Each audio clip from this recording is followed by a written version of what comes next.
What's up, guys? We got the 2009 Hyundai Genesis Coupe. It's a 2.0. We gave it a muffler delete today.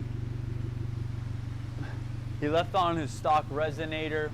We got the stock cat right there. We're not going to touch any of that. This is where we chopped it off right here, the big muffler. Installed a Y pipe and ran these quad burnt blue exhaust tips right out the back.